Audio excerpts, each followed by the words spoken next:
മലയാളത്തിൽ നിന്ന് ഇനി വരാനിരിക്കുന്ന വൻ എന്റർടൈനർ സിനിമയായ ബബ്ബബ്ബ എന്ന സിനിമയുടെ സോങ് എപ്പോൾ വരും? അതേപോലെ തന്നെ ദിലീപിന്റെ ഡി 152 എന്ന സിനിമയുടെ അപ്ഡേറ്റ് എന്താണ്? അപ്പോൾ വെൽക്കം ടു മൈ ചാനൽ. ആദ്യത്തെ സിനിമ എന്ന് പറയുന്നത് കളങ്കാവൽ.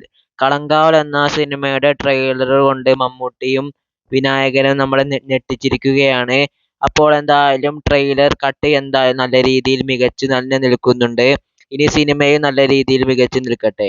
അടുത്തത് പൃഥ്വിരാജിന്റെ വിലായത്ത് ബുദ്ധ എന്ന സിനിമയുടെ ട്രെയിലറാണ്. ട്രെയിലർ നല്ല രീതിയിൽ മികച്ചു നിൽക്കുന്നുണ്ട്. കണ്ടിട്ടില്ലെങ്കിൽ പോയി കാണാവുന്നതാണ്. അടുത്തത് പ്രണവ് മോഹൻലാലിന്റെ DS ഇറ എന്ന് പറയുന്ന സിനിമയുടെ കളക്ഷനാണ്.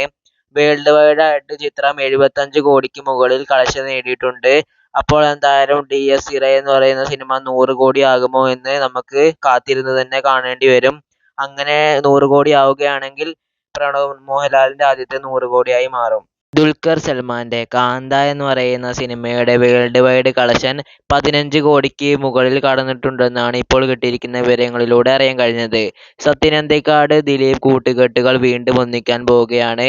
വിശദീകരിച്ച് പറയുമ്പോൾ വിനോദയാത്ര കഴിഞ്ഞിട്ട് ഇപ്പോൾ 18 വർഷമായി. അപ്പോൾ 18 വർഷം കഴിഞ്ഞിട്ടാണ് സത്യൻ അന്തിക്കാടും ദിലീപ് കൂട്ടുകെട്ടുകൾ ഒന്നിക്കുന്നത്. ഈ ചിത്രത്തിന്റെ പ്രഖ്യാപനത്തിനായി കാത്തിരിക്കാം. അമരം എന്ന സിനിമ മമ്മൂട്ടിയുടെ വീണ്ടും ഒരു റിലീസ് പരാജയമായി മാറിയിരിക്കുന്നുവെന്ന് നിങ്ങളെ അറിയിച്ചു കൊള്ളുകയാണ്. കാരണം അമരം എന്ന സിനിമയ്ക്ക് തീരെ ഓളം ഉണ്ടാക്കാൻ കഴിഞ്ഞില്ല. അതുകൊണ്ട് തന്നെ സിനിമ തിയേറ്ററുകളിൽ പരാജയപ്പെട്ടു എന്ന് പറഞ്ഞുകൊള്ളട്ടെ. പിന്നെ ദിലീപിന്റെ ഒരു പുതിയ പ്രൊജക്റ്റാണ് ഡി 152 എന്ന് പറയുന്ന സിനിമയുടെ പ്രൊജക്റ്റ്. ഇത് സിനിമയുടെ പേരാണോ എന്നറിയില്ല. സിനിമയുടെ പൂജയും ഷൂട്ടിങ്ങും ഒക്കെ തൊടുപുഴയിൽ വെച്ച് തുടങ്ങിയിട്ടുണ്ട്.